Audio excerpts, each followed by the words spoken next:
যে সমস্ত স্টুডেন্ট 2025 সালে West Bengal Council of Higher Secondary Education থেকে ক্লাস 12 সেমিস্টার 3 পরীক্ষা দিতে যাচ্ছ, তাদের সবাইকে স্বাগত। আমরা আমাদের আগের টিউটোরিয়ালে বিখ্যাত রাশিয়ান সাহিত্যিক আন্তন চেকভের সেই বিখ্যাত ছোট গল্প দ্য বেট বা বাজি, এই গল্পটি আমরা শুরু করেছিলাম এবং তার প্রথম অংশে আমরা একটা অদ্ভুত বাজির কথা শুনেছি, যে বাজিটা একটা ব্যাংকার এবং একটা লয়ারের মধ্যে হয়েছে। সেই বাজির শর্ত অনুযায়ী আমরা দেখছি লয়ার 15 বছর সে একটি নির্জন ঘরেতে একাকী বন্দি জীবন কাটাবে এবং সেটা করতে পারলে বাজিটা জিততে পারলে সে 2 মিলিয়ন রুবেল, 2 মিলিয়ন মানে হচ্ছে 20 লক্ষ রুবেলের সে মালিক হবে। এই বাজিটা আমরা দেখছি এই লয়ার এবং ব্যাংকারের মধ্যে হচ্ছে। তার পরবর্তী ঘটনা কি ঘটছে, পরবর্তী 15 বছরে এই দুই চরিত্রের জীবনে সেই বাজির কি প্রভাব পড়ছে সেটা আমরা এই অংশে দেখব। চলো দ্য বেটের পার্ট 2 অংশটা শুরু করি। 1889 খ্রিস্টাব্দে দ্য বেট ফার্স্ট পাবলিশ হয় এবং তখন গল্পটির নাম দ্য বেট ছিল না, গল্পটির নাম ছিল ফেয়ারি টেল।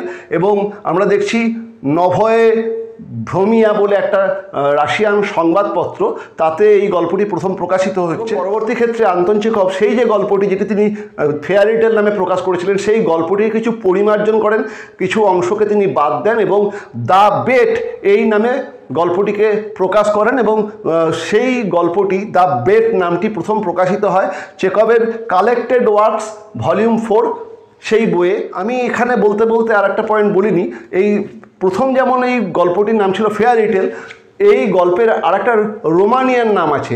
রাশিয়ান নাম ছিল ফেয়ারি টেল এবং এই গল্পের একটা রোমানিয়ান, মানে ওই রাশিয়ার পাশেই রোমানিয়ান একটা নাম আছে, সেই নামটা হলো প্যারি। আমার এটা কালকে বলতে আমি ভুলে গেছি, PARI, প্যারি।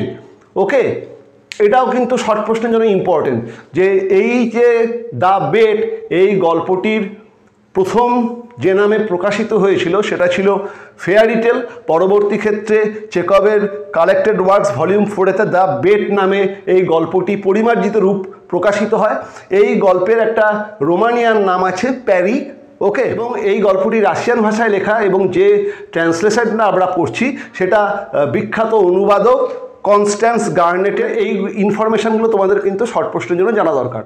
For the first year of his confinement, as far as one could judge from his brief notes, the prisoner suffered severely from loneliness and depression. প্রথম বছর মানে তার বন্দিদশার প্রথম বছরে তার যে ছোট ছোট নোটগুলো, যে নোট বা যে বার্তাগুলো সে ওই জানলার বাইরে পাঠাতো, এই আইনজীবীর চিঠি লেখার অধিকার ছিল এবং সেই চিঠিতে সে বিভিন্ন নোট বা বার্তা সে পাঠাতো এবং তার বার্তা থেকে আমরা জানতে পাচ্ছি the prisoner suffered severely from loneliness and depression. এই বন্দি বা এই আইনজীবী সে একাকিত্ব এবং বিরক্তি, ডিপ্রেশন মানে হচ্ছে কোনো জিনিসটা হচ্ছে না তার জন্য যে মানসিক যন্ত্রণা, একটা বিরক্তি, সেই একাকিত্ব এবং বিরক্তিতে এই prisoner ভুগছিল। The sounds of the piano could be heard continually day and night from his lodge. এই আইনজীবীকে কিছু মিউজিক্যাল ইনস্ট্রুমেন্ট সঙ্গে রাখার অনুমতি দেওয়া হয়েছিল এবং আমরা দেখছি যে সারা বছর পিয়ানোর আওয়াজ, মানে এই আইনজীবীর ঘরে একটা পিয়ানো রাখা ছিল এবং সেটা তাকে ওই চুক্তির অনুযায়ী দেওয়া হয়েছিল এবং সারা বছর আমরা দেখছি সেই ঘর থেকে পিয়ানোর আওয়াজ ভেসে আসছে, অর্থাৎ আইনজীবী পিয়ানো বাজাচ্ছিল। He refused wine and tobacco. এই আইনজীবী তাকে মদ্যপানের এবং ধূমপানের অধিকার দেওয়া হয়েছিল, কিন্তু আমরা দেখছি প্রথম বছরে সে মদ্যপান বা ধূমপান করেনি। Wine, he wrote, excites the desire and desires are the worst foes of the prisoner. মদ্যপান মানুষের মধ্যে কামনার জন্ম দেয় এবং কামনা হচ্ছে একটা প্রিজনার বা বন্দির সব থেকে বড় শত্রু। And besides nothing could be more dreary than drinking good wine and seeing no one. আর সব থেকে বেশি বিরক্তিকর বা বিরক্তি উদ্রেককর হচ্ছে ভালো মদ পান করা এবং একাকী থাকা, অর্থাৎ একাকী ভালো মদ পান করার মতো বিরক্তি কিছুতে নেই। মদ সাধারণত বন্ধুবান্ধবদের সঙ্গে বসে পান করলে সেই মদ্যপানের আনন্দ পাওয়া যায়, কিন্তু ভালো মদ একাকী পান করার মতো বিরক্তি করার কিছু নেই। এই জন্য আমরা দেখছি আইনজীবী প্রথম বছরে মদ্যপান তিনি করেন। And tobacco spoil the air of his room. আর এই ধূমপানের জন্য যে ধোঁয়া নির্গত হবে সেটা তার ঘরের যে গন্ধ সেটাকে দূষিত করে দেবে বা দুর্গন্ধযুক্ত করে দেবে। সিগারেটের যে ধোঁয়া বা সিগারেটের গন্ধ ঘরের গন্ধকে দূষিত করে দেবে, সেই জন্য সে ধূমপানও করছে। In the first year the books he sent for were principally of a light character, novels with a complicated love plot, sensational and fantastic stories and so on. প্রথম বছরে যে বইগুলো সে চেয়ে পাঠিয়েছিল সেগুলো হচ্ছে হালকা প্রকৃতির চরিত্র সম্বলিত বিভিন্ন উপন্যাস, মানে যে গল্পগুলো পড়তে বা যে উপন্যাসগুলো পড়তে ভালো লাগবে, মানে হালকা, খুব একটা কঠিন না, হালকা প্রকৃতির উপন্যাস। এবং আমরা দেখছি জটিল প্রেম কাহিনী, কমপ্লিকেটেড লাভ অ্যাফেয়ার্স, মানে একটা প্রেম কাহিনীর মধ্যে অনেক জটিলতা রয়েছে, সেই ধরনের যেগুলো পড়তে বেশ ভালো লাগে সেরকম নভেল চেয়ে পাঠালো। সেন্সেশনাল অ্যান্ড ফ্যান্টাস্টিক স্টোরিজ, বেশ উত্তেজক, বেশ কিছু কল্পনার গল্প, সেগুলো সে চেয়ে পাঠালো। In the second year, the piano was silent in the lodge and the prisoner asked only for the classics. দ্বিতীয় বছরে আমরা দেখছি যে আর পিয়ানোর আওয়াজ পাওয়া যাচ্ছে না, অর্থাৎ এই বন্দি আর পিয়ানো বাজাচ্ছে না, okay. And the prisoner asked only for the classics, এবং সে আর হালকা বই চাইছে না, হালকা উত্তেজক বই চাইছে না, তার বদলে সে ক্লাসিক্স মানে হচ্ছে যেগুলো দীর্ঘদিন ধরে চলে আসা সেই মহান গ্রন্থ, তাকে আমরা বলি ক্লাসিক, যেগুলো যুগের পর যুগ ধরে মানুষ পড়তে ভালোবাসে, সেই ক্লাসিক সে চাইছে। In the fifth year music was audible again and the prisoner asked for wine.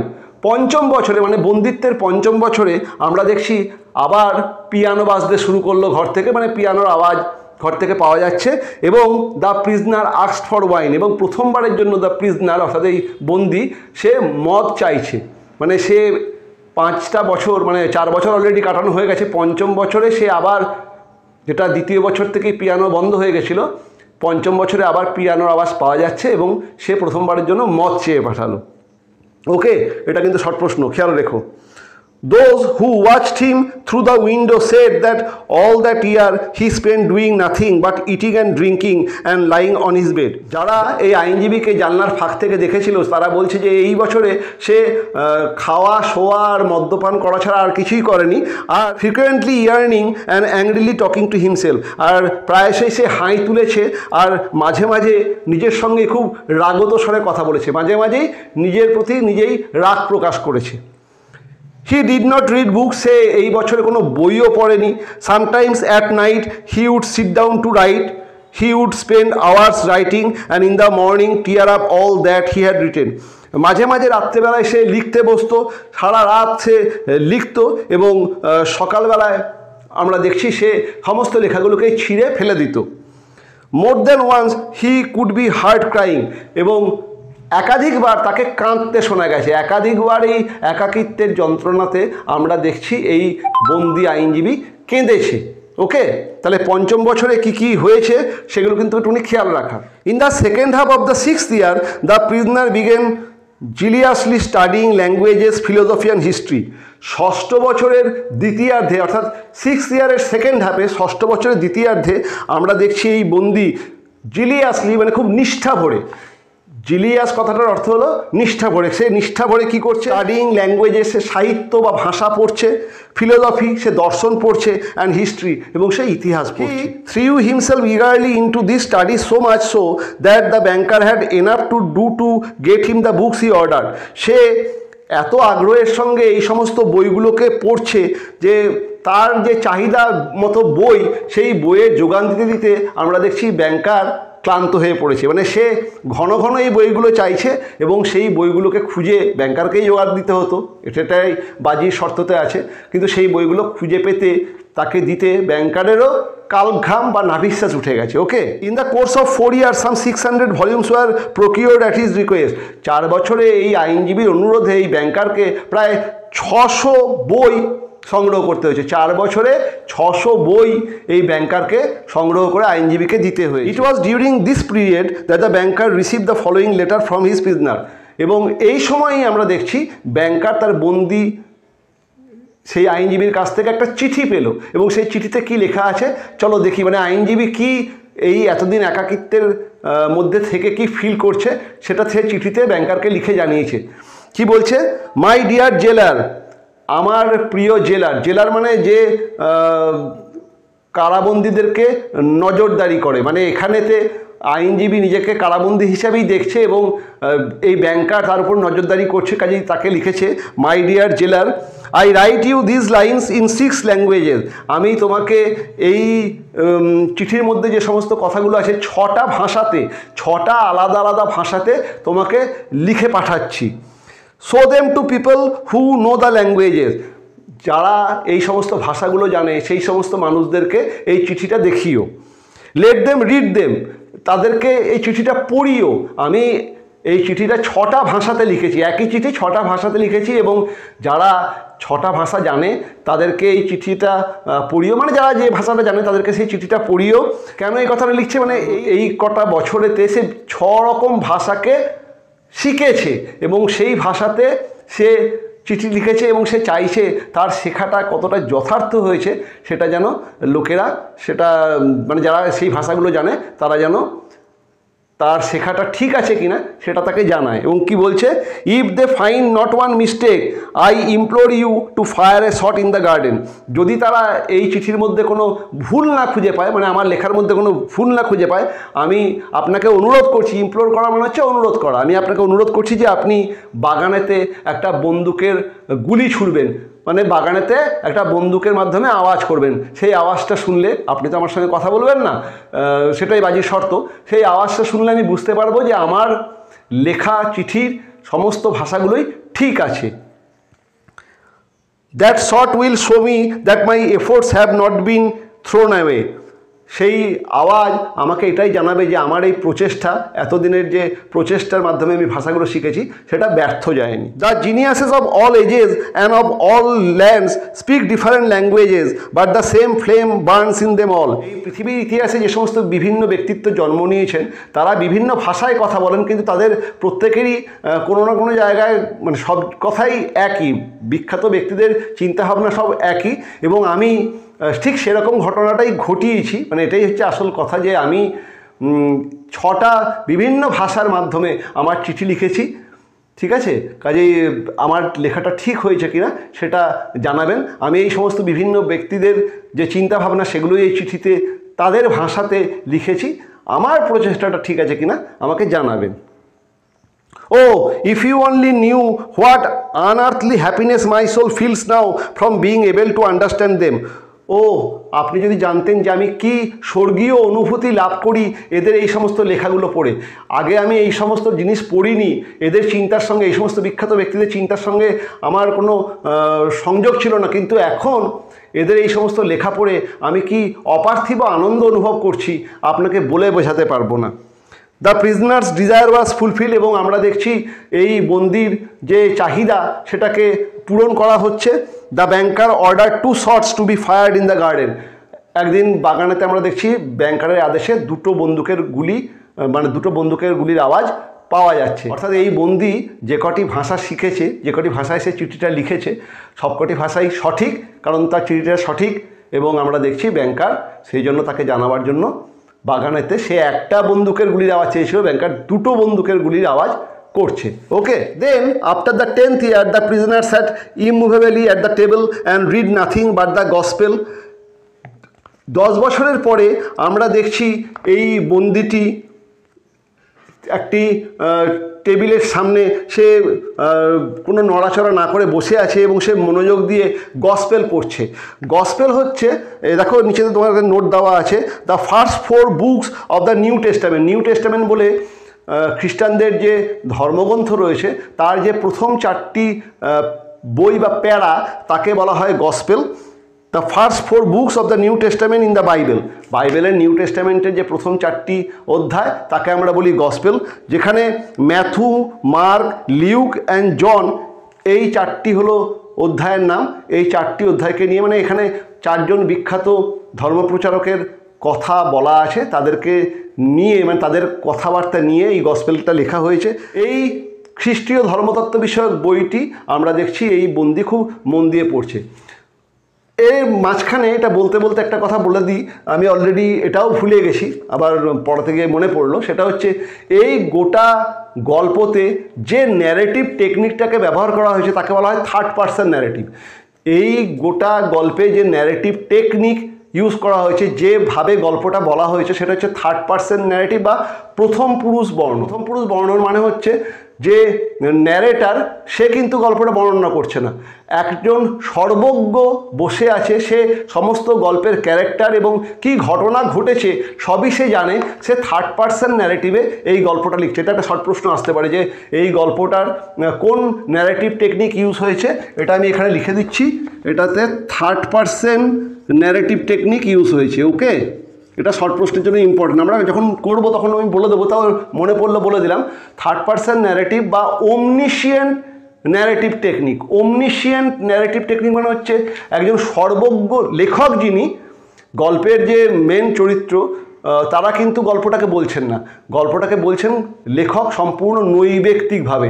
এই লেখক সেই যেন মানে একজন এমন কেউ গল্পটা বলছেন, তিনি সমস্ত ঘটনাই জানেন, সমস্ত চরিত্রগুলোকেও জানেন, ইনি সর্বজ্ঞ, তিনি সব কিছু জানেন এবং সর্বত্রই তিনি যেতে পারেন। এই ওমনিশিয়েন্ট ন্যারেটিভ টেকনিকটা এখানে ব্যবহার করা হয়েছে। ওকে, চলো আমরা দেখলাম যে এই বন্দিটি সে 10 বছরের পরে সে গসপেল পড়ছে, সে অন্য বই পড়ছে না, এই ধর্মীয় গ্রন্থটা পড়ছে। It seems strange to the banker that a man who in 4 years had mastered 600 learned volumes should waste nearly a year over one thin book easy to comprehension. এটা ব্যাংকারের কাছে খুব অবাক করা বিষয় যে মানুষটা 4 বছরে প্রায় 600 মোটা মোটা বিভিন্ন জ্ঞানের বইকে পড়ে ফেলেছে, সে প্রায় একটা গোটা বছর ধরে একটা পাতলা বই, এই ধর্মগ্রন্থ ওই নিউ টেস্টামেন্ট, এটা খুব একটা মোটা না, মানে এই লোকটি 4 বছরে 600টা মোটা মোটা জ্ঞানের বই পড়ে ফেলেছে, অথচ 1 বছর ধরে সে একটা পাতলা বইকে পড়ে যাচ্ছে। কেন 1 বছর ধরে একটা বইকেই সে পড়ছে, এই বিষয়টা ব্যাংকারের মাথায় ঢুকছে না। Theology and histories of religion followed the gospel. যাই হোক, এই গসপেলের পরেই আমরা দেখছি থিওলজি বা ধর্মতত্ত্ব এবং হিস্ট্রিজ অফ রিলিজিয়ান এবং এই ধর্মের ইতিহাস, সেই বইয়ের আবদার আসছে, মানে এই বন্দি এবার সেই বইগুলোকে পড়তে শুরু করছে। In the last 2 years of his, প্রত্যেকটা বছর কিন্তু ইম্পর্টেন্ট, আমাদেরকে এই প্রশ্নগুলো করতে হবে। In the last 2 years of his confinement, the prisoner read an immense quantity of books quite indiscriminately. এই বন্দিদশার শেষ 2 বছরে আমরা দেখছি এই বন্দি সে প্রচুর বই পড়ছে, কিন্তু কোনো নির্দিষ্ট ধরনের বই না, বিভিন্ন রকম বই সে চাইছে, মানে অনির্দিষ্ট বই। ইনডিসক্রিমিনেটলি মানে হচ্ছে কোনো নির্দিষ্ট ধরন না, সে সমস্ত রকম বই চাইছে, মানে হ্যাপাজার্ড ম্যানারে সে বই চাইছে, কখনো ধর্মকথা চাইছে, কখনো নভেল চাইছে, কখনো রোমান্স চাইছে, সমস্ত রকম বই সে শেষের 2 বছরে পড়ছে। At one time he was busy with the natural sciences, then he would ask for Byron and Shakespeare. এক সময় আমরা দেখছি সে প্রকৃতি বিজ্ঞানের, ন্যাচারাল সায়েন্স মানে প্রকৃতি বিজ্ঞানের বই চাইছে, আবার এক সময় দেখছি সে বিখ্যাত কিছু সাহিত্যকর্ম যেমন বায়রনের বই, বিখ্যাত কবি লর্ড বায়রনের বই চাইছে, শেক্সপিয়ারের বই চাইছে। There were notes in which he demanded at the same time books on chemistry and a manual of medicine and a novel and some treatise on philosophy or theology. এক সময় আমরা দেখছি সে তার নোটের মাধ্যমে জানাচ্ছে যে তার একই সঙ্গে কেমিস্ট্রি বা রসায়নশাস্ত্র, ম্যানুয়াল অফ মেডিসিনের যে বই অর্থাৎ ডাক্তারি বিদ্যার যে বই সে বই, এ নভেল একটা উপন্যাস, and some treaties on philosophy or theology এবং ধর্মশাস্ত্র বিষয়ক কিছু বই সে একসঙ্গে চাইছে, মানে একবারে সে বিভিন্ন রকম বইকে চাইছে। His reading suggested a man swimming in the sea among the wreckage of his ship and trying to save his life by greedily clutching first at one spar and then at other. খুব important একটা কথা লেখক বলছেন, his reading suggested a man swimming in the sea among the wreckage of his ship. তার এই বিভিন্ন রকম বইয়ের একসঙ্গে পড়া দেখে মনে হচ্ছে যে একটা মানুষ সে যেন সমুদ্রে যাত্রা করেছিল, তার জাহাজ ধ্বংসপ্রাপ্ত হয়েছে, মানুষটা জলে ভেসে গেছে এবং সেই জাহাজের ধ্বংসস্তূপের মাঝখান থেকে যা পাচ্ছে তাকেই আঁকড়ে ধরে বেঁচে থাকার চেষ্টা করছে। His reading suggested a man swimming in the sea among the wreckages of his ship. তার এই পড়া এটাই আমাদেরকে জানাচ্ছে যে সে যেন সমুদ্রের মধ্যে ধ্বংসাবশেষ, কোনো একটা জাহাজের ধ্বংসাবশেষের মাঝখানে নিজেকে খুঁজে পেয়েছে, and trying to save his life by greedily clutching first at one spar and then at other, এবং সে প্রাণপণে নিজেকে বাঁচানোর জন্য হাতের কাছে যে অংশই পাচ্ছে জাহাজের সেই অংশটাকে আঁকড়ে ধরার চেষ্টা করছে। The old banker remembered all this and thought. যাই হোক, এই 15 বছরের গল্প মোটামুটি তোমাদেরকে জানিয়ে দেওয়া হলো। এরপরে আগামীকালই এই বেটটা বা বাজির সেই নির্দিষ্ট 15 বছরের সময়সীমা শেষ হবে। এখন এই ওল্ড ব্যাংকার কি ভাবছে একবার দেখো। The old banker remembered all this and thought. এই সমস্ত ঘটনায় এই বৃদ্ধ ব্যাংকার, তার এখন অনেক বয়স হয়েছে, সে মনে করছে, সে স্মরণ করছে এবং সে এখন কি চিন্তা করছে? Tomorrow at 12 o'clock he will Regain his freedom. আগামীকাল 12টার সময় এই লোকটি বা এই আইনজীবী, এই লয়ার, সে তার ফ্রিডম বা স্বাধীনতা পাবে। By our agreement I ought to pay him 2 million।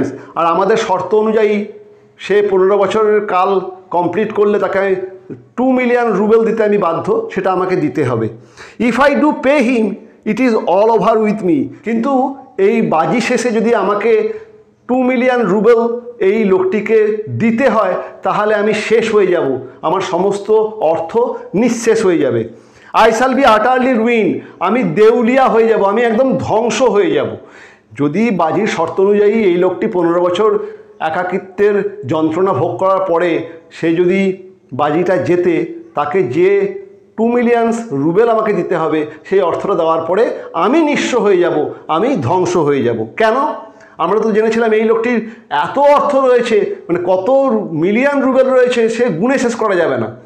এই 15 বছরের মধ্যে এই লোকটির জীবনেও, মানে এই যেমন ওই বন্দির জীবনেও আমূল পরিবর্তন আমরা দেখতে পাচ্ছি, এই ব্যাংকারের জীবনেও আমূলও পরিবর্তন ঘটে গেছে। 15 বছর পরে তার সেই অর্থের অনেকটাই, মানে বেশিরভাগটাই ধ্বংসপ্রাপ্ত হয়েছে এই লোকটির কিছু খামখেয়ালিপনার জন্য। এবার ব্যাংকার তার জীবনের গল্পটা বলছে, সেটা একবার দেখে। 15 years before his millions had been beyond his reckoning. Now he is afraid to ask himself which were greater, his debts or his assets. 15 বছর আগে তার এত অর্থ ছিল, গুণে শেষ করা যেত না। তার কাছে এত মিলিয়ন রুবেল ছিল, সে গুণে শেষ করতে পারতো না। কিন্তু 15 বছর পরে সে আজকে ভাবছে কোনটা তার কাছে বেশি আছে, অর্থ সম্পত্তি সেটা বেশি আছে না তার ঋণ বেশি। এই লোকটি 15 বছরে প্রচুর অর্থ নষ্ট করে ফেলেছে এবং বাজারে এখন লোকটির প্রচুর দেনা। তাই লোকটি ভাবছে, এই ব্যাংকার ভাবছে এখন তার কাছে কোনটা বেশি, তার সম্পত্তি বেশি না তার ঋণ বেশি, লোকের কাছ থেকে সে ধার বেশি নিয়ে রেখেছে সেটা বেশি, না তার কাছে অর্থ যেটা রয়েছে সেটা বেশি। Desperate gambling on the stock exchange, wild speculation and the excitability which he could not get over even in advancing years had by degrees led to the decline of his fortune, and the proud, fearless, self-confident millionaire had become a banker of middling rank, trembling at every rise and fall in his investment. এই লোকটি, মানে এই ব্যাংকারটি, সে বেশ ঝুঁকিপূর্ণ stock মার্কেটে ঝুঁকিপূর্ণ বিনিয়োগ করেছে, চিন্তা ভাবনা না করে বেশ কিছু ঝুঁকিপূর্ণ বিনিয়োগ, স্পেকুলেশন আমরা বলি, সেই স্পেকুলেটিভ ইনভেস্টমেন্ট করেছে। এই সমস্ত ঝুঁকিপূর্ণ বিনিয়োগ এবং তার খামখেয়ালিপনা, এই বৃদ্ধ বয়সেও তার খামখেয়ালিপনা যায়নি। অল্প বয়সে তো সে খামখেয়ালি দাম্ভিক ছিলই, বৃদ্ধ বয়সেও তার অনেক ভুল ডিসিশন নেওয়া হয়ে গেছে। সেই একজন অত্যন্ত অর্থশালী ব্যাংকার থেকে এখন একজন খুব মধ্যবিত্ত ব্যাংকারে পরিণত করেছে। একসময় তার প্রচুর অর্থ ছিল, এখন আর তার সেই পরিমাণ অর্থ নেই, সে এখন খুব মধ্যবিত্ত ব্যাংকারে পরিণত হয়েছে। And the proud self confident millionaire had become a banker of meddling rank. এখন আর সেই গর্বিত, সেই অহংকারী, সেই প্রচুর অর্থের মালিক ব্যাংকার সে আর নাই, সে এখন একজন মধ্যবিত্ত banker. Trembling at every rise and fall in his investment. বাজারের একটু ওঠানামাতে, তার বিনিয়োগেরও যখন একটু ওঠানামা হয়, সে তখন ভয়ে শঙ্কিত হয়ে পড়ে, এই বোধহয় সে সমস্তই হারালো। বাজারের ওঠানামার সঙ্গে সঙ্গে, স্টক মার্কেটেতে ওঠানামা হয়, বাজারের এই ওঠানামার সঙ্গে সঙ্গে সে বিভিন্ন ঝুঁকিপূর্ণ বিনিয়োগ করে রেখেছে, তাই সেই বিনিয়োগের একটু ওঠানামাতে তার এখন সবসময় ভয় লাগে, এই বোধহয় সমস্ত সম্পত্তি চলে গেল। কার্স বেট, অভিশপ্ত বাজি।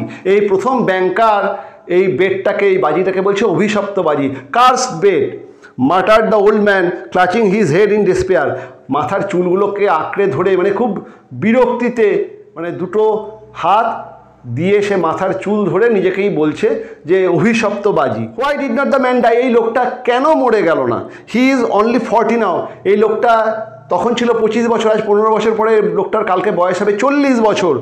হি will take my last penny from me, he will marry, will enjoy life, will gamble on the exchange. সে আমার কাছ থেকে কালকের বাজি জেতার পরে 2 মিলিয়ন রুবেল নেবে এবং সেই অর্থ দিয়ে, তার এখন মাত্র 40 বছর বয়স, সে বিবাহ করবে, সে জীবনকে উপভোগ করবে। Will gamble on the exchange, সে ওই শেয়ার বাজারেতে সেও বাজি ধরবে, জুয়া খেলবে। While I shall look at him with envy like a beggar, সেই সময় আমি তার দিকে একজন হিংসুক ভিখারির মতো তাকিয়ে থাকবো। কালকে বাজি জেতার পরে সে যখন এই 2 মিলিয়ন রুবেল আমার কাছ থেকে নেবে, আমি একদম ভিখারি হয়ে যাব, আমি ব্যাংকরাপ্ট হয়ে যাব, দেউলিয়া হয়ে যাব, আর এই লোকটা একসঙ্গে 2 মিলিয়নসের মালিক হয়ে যাবে এবং সেই পয়সায় সে বিয়ে করবে, সে জীবন উপভোগ করবে, সে শেয়ার বাজারে বিনিয়োগ করবে, সে ঝুঁকিপূর্ণ বিভিন্ন বাজি লড়বে, আর আমি তার দিকে তাকিয়ে থাকবো ভিক্ষুকের মতো। And hear from him every day the same sentence, I am indebted to you for the happiness of my life, let me help you। এবং প্রত্যেক দিন তার মুখ থেকে আমাকে এই কথাটা শুনতে হবে, আপনি আমার খুব উপকার করেছেন, আপনি সেই বাজিটাতে হেরে গিয়ে আমার খুব উপকার করেছেন, চলুন আপনাকে কিছু সাহায্য করি। যে লোকটা আমার সাহায্যে বাঁচবে সেই পরে আমাকে বলবে যে চলুন আপনাকে কিছু সাহায্য করি। No, it is too much. না, এটাকে মেনে নেওয়া যায় না। The one means of being save from bankruptcy and disgrace is the death of that man. আমার এখন এই লজ্জা আর আমার এই দেউলিয়া হওয়া থেকে একমাত্র আমাকে এখন বাঁচাতে পারে একটাই জিনিস, সেটা হচ্ছে এই মানুষটার মৃত্যু। এই মানুষটা যদি মরে যায় আমি ব্যাংক্রাপ্টও হব না, দেউলিয়াও হব না, আমাকে এই পরাজয়, এই বাজিতে পরাজিতও হতে হবে না। এই মানুষটার মৃত্যুই এখন একমাত্র আমার কাম্য। দেখো, ধীরে ধীরে এই ব্যাংকারের মনের মধ্যে একটা খারাপ চিন্তা জন্ম নিচ্ছে, সে চাইছে এবার এই লোকটার মৃত্যু, এবং পরে আমরা দেখব যে সে ইনফ্যাক্ট নিজেই এই লোকটাকে মারতে চাইছে। ঠিক আছে, 15 বছরে এই ব্যাংকারের অবস্থার এতই পরিবর্তন হয়ে গেছে, সে একটা বাজি ধরেছিল, কিন্তু আজকে এই বাজির আর কিছুক্ষণের পরেই হয়তো সে বাজিটা হেরে যাবে।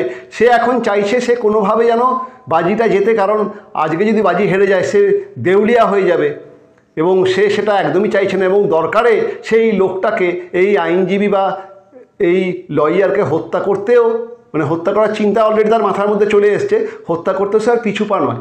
ওকে, একেই বলে সময়ের পরিবর্তন, একেই বলে সময়ের পরিবর্তন। ইট স্ট্রাক 3 o'clock, ঘড়িতে 3টে বাজলো। দ্য ব্যাংকার লিসেন, ব্যাংকার শুনতে পেল।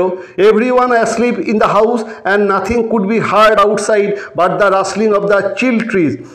বাড়ির প্রত্যেকেই শুয়ে আছে, কোনো আওয়াজ নেই, খালি আমরা দেখছি বাইরেতে ওই গাছের ডালেতে বাতাসের বা ঠান্ডা বাতাসের সনসন আওয়াজ।